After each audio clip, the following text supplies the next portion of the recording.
Esta semana, la tertulia de Radio Sefarad.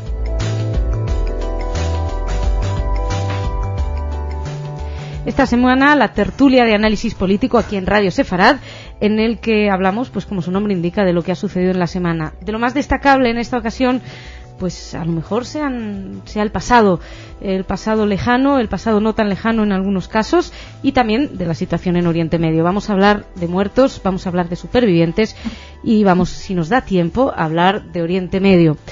Tenemos con nosotros en nuestros micrófonos este fin de semana a Marion Fischel, que es periodista, corresponsal del Jerusalem Post aquí en España. Marion, muchas gracias por venir. Hola, muchas gracias por tenerme aquí. Es un placer, inicié tu primera visita aquí a Radio Sefarad, y a un viejo amigo que no es su primera visita, Ángel Fuentes, arqueólogo.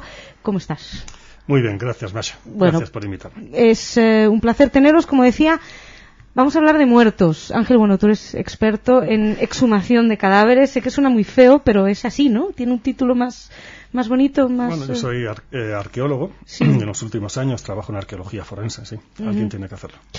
Bueno, comentábamos, hemos escuchado varios necrópolis judías que se han encontrado aquí en España, en 3 en concreto, y 2 con las que se ha hablado ya. Creo que ha habido ya incluso devolución de cadáveres: Tárrega, Lucena. Bueno, hay que recordar, los cuerpos judíos, una vez enterrados, deben reposar eternamente. Se ha descubierto esto en unas excavaciones, se descubren estos cuerpos, se quieren exhumar, pero la comunidad judía, la Federación de Comunidades Judías, piden que se siga un cierto protocolo, que es que para el judaísmo la cultura mortuoria es muy importante.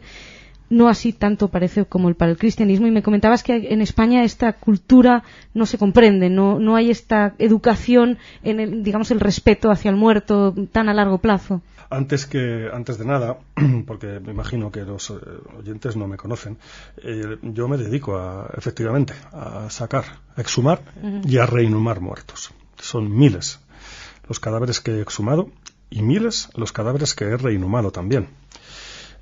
Para mí, algunas veces lo he hecho hasta por doble vez. He sacado un cadáver, lo he estudiado, lo he vuelto a enterrar en un sitio adecuado y por necesidades ha habido que volverlo a excavar y lo he vuelto a reinhumar. De manera que este tipo de actividades están dentro de mi espectro profesional, pero también de mi interés ético y de mi cuestionamiento moral. Creo que hablo desde mi experiencia y desde mi reflexión. Esto antes que nada.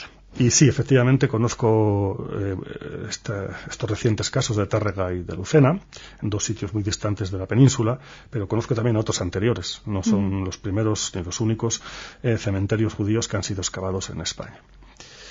Y bueno, yo no diría exactamente que el cristianismo tiene un desapego por lo funerario, pero es cierto que esta es una cuestión absolutamente distinta en la sensibilidad judía y en la sensibilidad cristiana. Cuando la gente habla de que lo judeo-cristiano como si fuera un paquete único, no es así. Es cierto que en el cristianismo el polvo eres y en polvo te has de convertir, caduca enseguida, y efectivamente pues hay un cierto, no un desapego, pero sí hay un cierto olvido. Se pasa más de lo físico a lo puramente emotivo, emocional, en el caso de los fallecidos, pasado un tiempo. El ordenamiento jurídico español y en general occidental da muy poco tiempo a los restos humanos una vez enterrados o, una vez fallecida la persona, una vez desaparecida la persona, pues le da efectivamente muy poco tiempo de validez a esos restos como objeto de protección. Eso lo diferencia clarísimamente del mundo judío. Y esto es lo que es probable que esté efectivamente causando pues las diferentes actitudes y reacciones en un caso y en otro cuando pasa lo que pasa en España. Mi opinión es que, yo no conozco del todo muy bien lo que ha pasado en Lucena y en Tárrega. Lo conozco por la prensa y por las reacciones en la prensa. En principio, lo que tengo que decir es que lo primero que me alegra es que esto pase, porque eso quiere decir que la comunidad judía en España se está haciendo visible. Llevamos 500 años en judíos, ya los que, como yo soy un goy, pero un goy que quiero un goy con sefagat, ¿no? Y esto lo deseo y me falta tiempo y soy impaciente. Yo quiero que se haga visible cuanto antes. Y esto será un sistema de hacer visible a la comunidad judía, una sensibilidad distinta, una cuestión puntual diferente. En efecto, Masha, he visto reacciones que eran esperables. He visto un periódico en el que dice lo que ha pasado en una columna, y en la de al lado, un suelto, un comentario que en realidad no sé lo que ponía, porque yo solamente me quedé con el titular, un Maguen David y un titular diciendo una comunidad muy influyente.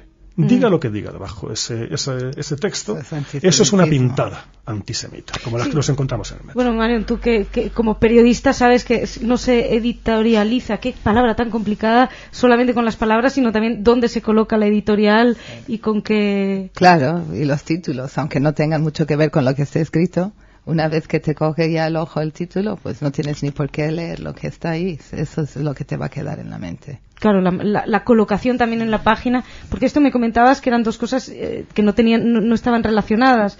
Por un lado, la noticia de que se había conseguido la devolución de los cadáveres que se entregaron en Tárrega al rabino, etcétera, y por otro lado, la gran influencia de la comunidad judía. De todos modos, yo imagino, bueno, Marion, tú has vivido en Israel, has vivido en España, me comentabas antes que para ti también, estoy casi pensando en lo que hablaba, no de desapego, pero comentabas que te había chocado mucho en Málaga, una vez que habías ido a un entierro. Sí, cuando era pequeña viví en Andalucía una temporada y ya cuando iba con las muchachas que nos cuidaban al cementerio a ver a sus madres o quien fuera allí, me decían que dentro de 5 años o 6 o 7 años iban a desterrar los restos del muerto a quien visitaban y ya estarían en otro sitio y ya no vendrían a visitarlos, ya no tendrían el sitio ese donde poner flores y donde visitar. Y me sorprendió en la época y después cuando viví en Israel y vi la diferencia con cómo se tratan los muertos allí, cómo se piensa en ellos.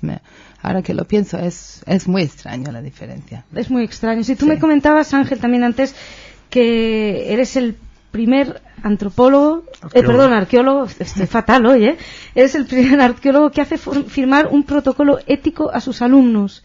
Sí, creo que sí. Yo no conozco a ningún compañero mío que haga esto. Que de cara a los muertos que pueda... Sí.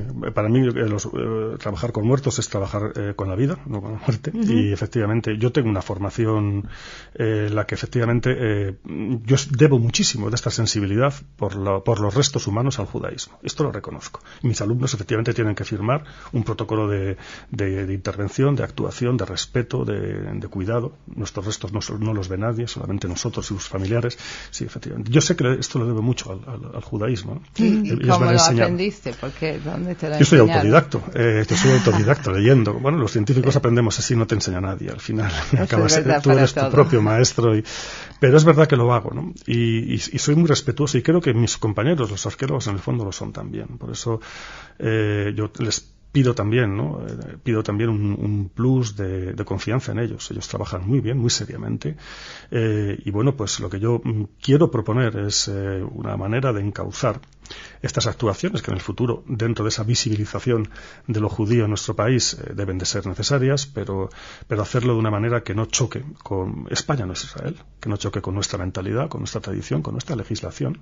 Uh-huh. En efecto, según la legislación española, a los 5 años los restos humanos son restos cadavéricos. Por 5 años. 5 años es la ley, sí. A partir de los 5 años. Bueno, pero esto estará bien, estará mal, pero esto es así, ¿no? Sí, no, pero es increíble porque además tú, por ejemplo, hay algo en el tema de mortuorio que realmente despierta todo, ¿no? Despierta todos las emociones, los sentimientos. Incluso, bueno, tú estás exhumando cadáveres de la guerra civil. Sí. Comentábamos también antes... me cuesta lo mío. Obviamente, no, ya sí lo sabemos, ¿no? Pero obviamente son cadáveres, bueno, son seres que murieron en el 36 o en el 39, pongamos a lo sumo, durante la guerra, y sin embargo todavía hoy hay gente, están sus viudas que están ahí esperando, ¿no? Hay una controversia con la muerte que es, yo no sé a qué se debe. Porque la muerte es la vida. Y no le demos vueltas. Y podemos hacer filosofía, pero es mejor hablar desde el corazón. Estos muertos que yo saco de hace 60 años son muertos que están todavía muy vivos, que están muy pendientes que todavía no han muerto mentalmente para sus familiares. Por eso viene esto que viene, ¿no? Claro, por eso 5 años es muy poco. Pero la población no muere en tampoco en 5 años nadie olvida un muerto y nadie abandona un muerto y lo deja desenterrar. Pasa mucho más tiempo. Los cristianos tienen una tradición religiosa en la cual hay un momento en que los restos físicos pierden importancia en beneficio del recuerdo. Es el recuerdo que mantiene un muerto vivo, ¿no? Por tanto, lo físico importa menos, ¿no? Si os parece, dejamos a los muertos. Muy bien. Hablamos de supervivientes, tema muy delicado, problema serio en Israel en estos momentos, y creo que si los muertos despiertan un problema ético, los supervivientes están despertando un problema ético también muy difícil, muy duro, y personalmente me resulta muy difícil de tragar lo que está sucediendo con las ayudas a los supervivientes. Marion, tú lo has seguido. Las ayudas que llegan tarde, que llegan mal y que han sido consideradas casi un insulto más que un reconocimiento. Sí, bueno, el problema es las ayudas a los muy pobres, a los que viven de la seguridad social, del bienestar. Social. Entonces, a ellos se han pedido un incremento para ellos, y la oferta ha sido menos de la mitad de lo que se ha pedido, y se dice que desde el 2008 van a recibir 14 euros al mes. Ya para esas fechas 3.000 de ellos habrán muerto, puesto que mueren a 35 al día. Pero la verdad es que estamos hablando de los más pobres, y la mayoría de entre ellos son los que vienen de la Unión Soviética, de Rusia ahora. No los que han vivido en Israel hasta ahora, porque ahora mismo hay 260.000 de ellos vivos, y cuando hablamos de 120.000, no todos son supervivientes, sino la mitad de ellos son rusos, viejos y pobres. O sea, que las ayudas para los supervivientes se reparten entre supervivientes y rusos, viejos y pobres, más o menos, y eso ha creado indignación. Eso ha creado una situación donde van a recibir menos dinero de lo previsto. Pero, de todas formas, aunque iban a recibir en el año 2008 28 euros al mes, la verdad, no hay mucha diferencia. Y la Comisión Giskovich ha propuesto una cifra muy superior, de en torno a 1.000 shekels, un poco más de 1.000 shekels mensuales, que tampoco es que sea nada del otro mundo, pero bueno, ya es un avance, ¿no? Y no sé, sí, no bueno, sé. Hay varias organizaciones que son las que reparten el dinero que reciben de Alemania, y de cuando la gente han rellenado todos los formularios para recibir el dinero para repartirse, que han pedido sumas más grandes, pero no directamente del Estado de Israel, sino de otras fuentes de organizaciones que ayudan a sobrevivientes. El problema que se plantea en una situación así es Israel ha recibido ayudas económicas, ha recibido compensaciones económicas que evidentemente nunca compensan lo que fue, pero bueno. Nunca. El dinero, no, pero al principio el dinero que recibieron como compensación, ni un shekel llegó a los supervivientes, sino todo fue a las Fuerzas Armadas para defender el país. Bueno, todavía se puede llegar a comprender, hay que defender el país, etcétera, pero lo curioso es que ahora iba a decir 1999, realmente pido disculpas, hoy es un día difícil. Año 2007 es cuando se empiezan a poner las cosas a la gente en pie de guerra para pedir, por favor, que le den a lo que le corresponde, o la dignidad que pueda quedar, ¿no? Yo, fíjate, lo veo con una perspectiva también desde España, ¿no? Nosotros tenemos una experiencia parecida. Hace unos años aquí también se planteó lo mismo con las víctimas de la guerra civil, los perdedores de la guerra civil. No es un problema de dinero, créeme. No es un problema de dinero. No es un problema de recibir más, recibir menos, a una cantidad o al mes. Es otra cuestión, es reconocimiento. Bueno, Israel tiene en sus supervivientes de la Shoah, tiene un patrimonio ético al que no puede renunciar. Debe de fundarse y seguirse fundando en él. Y yo creo que es por supuesto atender a todos estos judíos pobres que vienen del este. Sí. Porque los que fueron a Israel tienen sus rentas, ¿no? Sí. Pero esto desde luego hay que incumplirlo. Pero aparte hay que reconocer públicamente que esta gente han hecho posible Israel, que estos han mantenido vivo con su esfuerzo, y con lo que nos están enseñando cada día, porque son una lección de esperanza. Ellos han mantenido vivo el judaísmo después del Holocausto y el Estado de Israel. Esto hay que reconocerlo. Y todo lo que se haga en Israel, cualquier esfuerzo que se haga desde donde sea, será poco para garantizarlo. Y luego hablamos de dinero. Los 1.000 shekels o los 14 euros que le están dando. No, tienes razón, pero lo que pasa es que en Israel siempre se ha reconocido, se ha hecho museos, se ha enseñado a la gente lo que ha pasado, se ha hablado de eso. Tenemos a Steven Spielberg con todas sus películas, que es una obra fantástica, pero al ser humano que está allí sentado en una esquina con un tatuaje en el brazo, no se le da el dinero para comer. Y entonces a lo mejor en verdad solo estamos hablando de 60.000 personas o de 120.000. A lo mejor la mitad de ellos de verdad no pasaron por el Holocausto, solo pasaron por Siberia. Pero hay gente que solo, lo digo solo así, no es que es un solo. Hay gente que estuvieron allí en Auschwitz y que se está muriendo de hambre a los 80 años en Israel. Y eso sí que es una poca vergüenza. Yo no querría introducir un exabrupto, ¿no? Pero nosotros aquí, con nuestras víctimas de nuestra propia guerra, de nuestro propio, no fue un holocausto, pero algo parecido, mucho menor, nosotros pensamos que los que murieron casi tuvieron suerte. Porque los que verdaderamente han sufrido, en nuestro caso, tanta represión, tanto olvido, tanta marginación, son los supervivientes. Yo no sé los que fueron a Israel, pero los que se quedaron en el este, que no quedaron en muy buenas condiciones, yo no sé si es peor o mejor.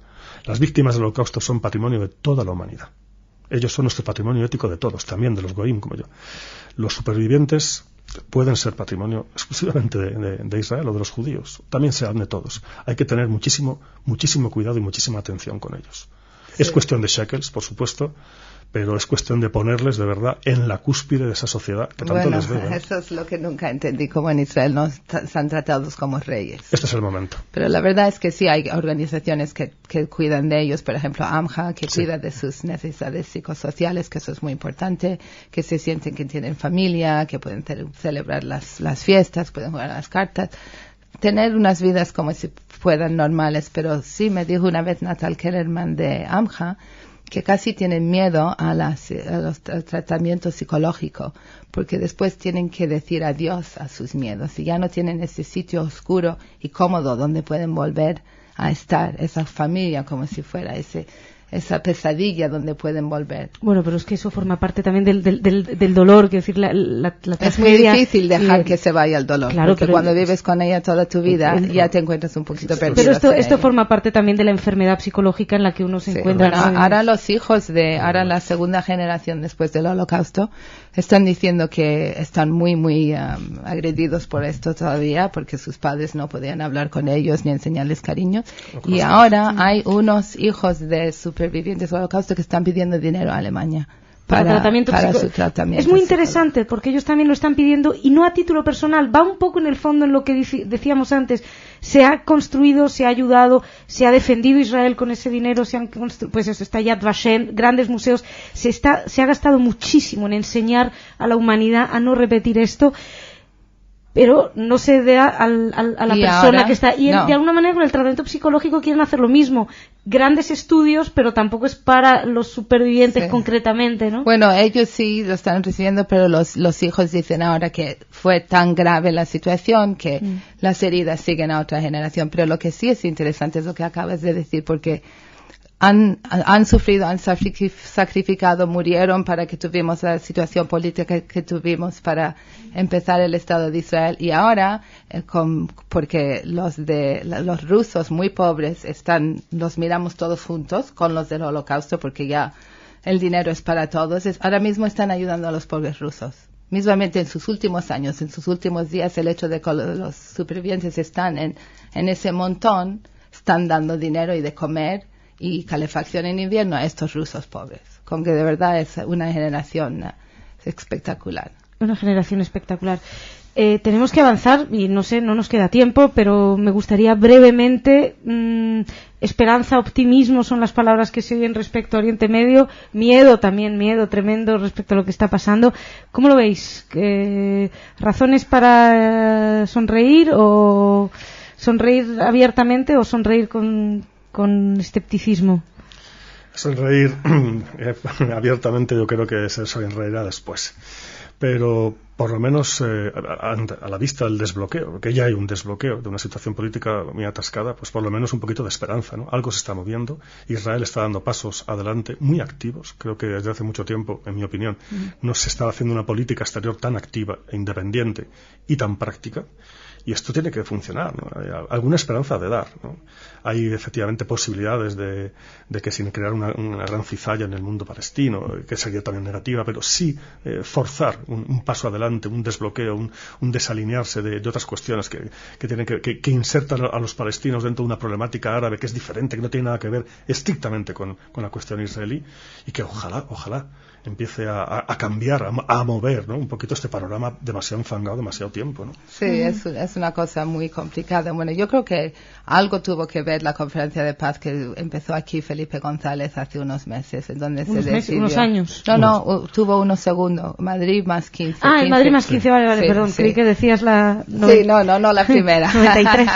Pues sería lo único, ¿no? Que la política exterior española no, un y allí se decidió desde que se ponía que tenían toda la información entre el mapa de carretera, ¿cómo se dice? La hoja de ruta, sí. Y todos los otros planes que habría algo allí, y yo creo que eso puede ser que impulsó algo. Ahora, todas las visitas de Condoleezza Rice, yo no sé si tienen que ver con el hecho de que George Bush se va a quedar poco tiempo más. Que le dan dando el acelerador, ¿no? Pero rápido. de todas formas es una cosa buena. Lo que pasa es que con Hamas y Fatah nunca en verdad se sabe lo que está pasando detrás de las puertas allí. Y ahora mismo hay un problema entre ellos por lo de la seguridad, porque parece que 60 hombres de la seguridad de Fatah fueron corriendo al West Bank, y así Hamas tuvo la oportunidad de entrar en Gaza. Cuando entraron, pero desde luego es una situación mejor de lo que había. Y yo sé que gente que vive en Ma'ale Adumim, que es donde yo vivía, tienen muchísimo miedo que les va a pasar lo mismo lo que les pasó en Gaza, pero que esta vez va a ser para una cosa mejor, que en verdad van a estar viviendo allí los árabes del Estado futuro palestino. Bueno, pues con la esperanza de que va a ser algo mejor, os agradezco muchísimo la visita. Me disculpo por todos mis despistes de hoy. Y nada, estáis invitados cualquier fin de semana a nuestras tertulias. Muchas gracias, Ángel. Muchas gracias, Marion. Muchas gracias. Muchas gracias a Shabbat ustedes. Shalom. Shabbat Shalom a todos. Shabbat Shalom.